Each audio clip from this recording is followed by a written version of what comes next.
गिरिराज तुझ सानिध्यमा पुंडरीक गणधर आविया। सिद्धि गति आ गुरु सह मुनि पंच कोड़ी पामिया। पुंडरीक गिरी तुझ नाम छे निर्लेप गुण मन आप जे। पुंडरीक गिरी तुझ नाम छे निर्लेप गुण मन आप जे। गिरिराज वंदिवीनभु मुझ पापने सळगावजे। सहु पापने सळगावजे।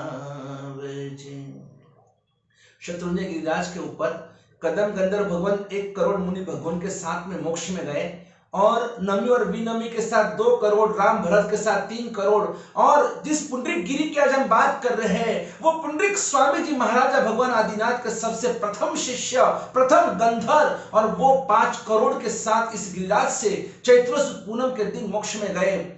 और श्याम और प्रद्युम्न 8.5 करोड़ के साथ फागुन सुद 13 के दिन मोक्ष में गए। और द्राविड़ और वारी खिल्लजी 10 करोड़ मुनि भगवंतों के साथ कार्तक सुद पूनम को मोक्ष में गए। और वो सोमयशा राजा 13 करोड़ के साथ, अजित सेन राजा 17 करोड़ के साथ, और 5 पांडव, इन सभी ने दीक्षा ली और करोड़ों करोड़ों को लेकर मोक्ष में गए।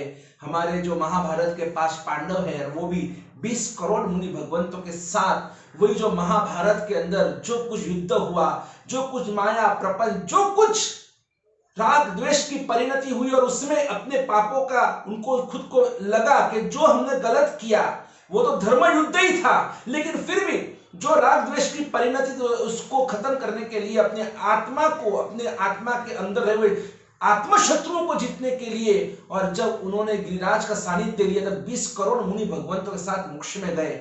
ये तो अनंत अनंत आत्मा जहां से जहां से सिद्धि गति को जिन्होंने प्राप्त किया, जहां से मोक्ष में गए हैं, ये वो परम पावन भूमि है। और ये पुंडरीक स्वामी जी महाराजा की वजह से इस तीर्थ का नाम पुंडरीक गिरी भी रखा है। और पुंडरीक का एक मतलब होता है कमल। कमल कैसे होता है? कमल होता है जो कीचड़ में ही उगता है, कीचड़ में ही बड़ा होता है, कीचड़ में ही पनपता है, लेकिन फिर भी वो कीचड़ से अलिप्त रहता है। तो वैसे हमें भी ये निर्लेप, कमल की भांति हमें निर्लेप बनना चाहिए, कभी भी लिप्त नहीं होना चाहिए। खाने में, पीने में, कपड़े में, घूमने फिरने में, पैसे में, परिवार में, ठीक है, आपको संसार में है, आपको सब भुगतना पड़ रहा है, आप सब कुछ उपभोग कर रहे हो, लेकिन उसमें कहीं पर भी आपका मन शामिल नहीं होना चाहिए। हाँ, आज तो खाने में बहुत मजा आ गई, आज तो क्या टेस्ट था, आज तो बहुत बहुत आनंद आ गया, अरे क्या बिल्डिंग थी, अरे क्या वो कलर था, क्या कपड़े थे, अरे क्या वो रूप था, बस देखते रहो देखते ही रहो। ये सब जो बातें वो आसक्ति है, इन आसक्ति में कभी भी मत डूबना। पाप करते हैं, लेकिन अगर पाप में अगर मन नहीं है, आप सूखा आटा देखो, अगर आपके हाथ में आटा है, उस आटे को आपने दीवार के ऊपर फेंका तो उससे क्या होगा? वो आटा दीवार पे जाने के बाद चिपकेगा नहीं, वो सीधा नीचे गिर जाएगा। कुछ थोड़ी बहुत अगर समझो उसकी रचकन अगर चिपक भी गई ना, तो एक हाथ ऐसा घुमाओ, वो दीवार साफ हो जाएगी। उसी आटे के अंदर अगर आपने अगर उसमें तेल, घी वगैरह कुछ भी ऐसा डाला है, चिकास वाली अगर कोई चीज डाली है, फिर वो पूरा लोंदा हो जाएगा। फिर आप उसको अगर दीवार के ऊपर फेंकोगे ना, पूरा चिपक जाएगा, क्योंकि उसमें भी रस, उसके अंदर घी तेल मिक्स हुआ है।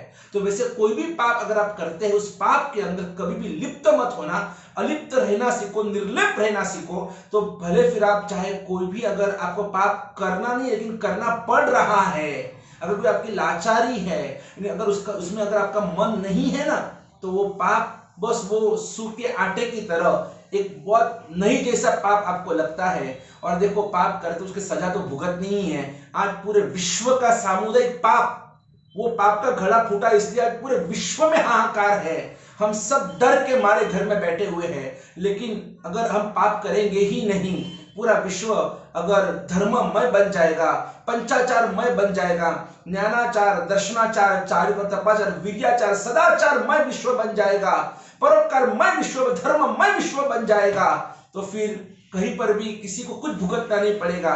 बाकी यही हमको सीखना है, समझना है, हमें अपने पापों को दूर रखना है, अपने आप से दूर रखना है। उसमें कोई भगवान, कोई गुरु महाराज हमारा हाथ पकड़ने नहीं आएंगे।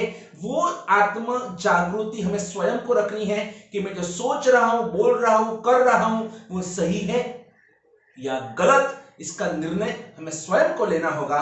बस ये निर्लेपता हमारे जीवन में विकसित हो और हम भी आत्म जागृति से हम भी अपने आत्मा को परम आत्मा बनाएं, यही मंगल कामना। जय गिरिराज, जय Adinath. Please subscribe our channel Virag Kranti Vani and press the bell icon.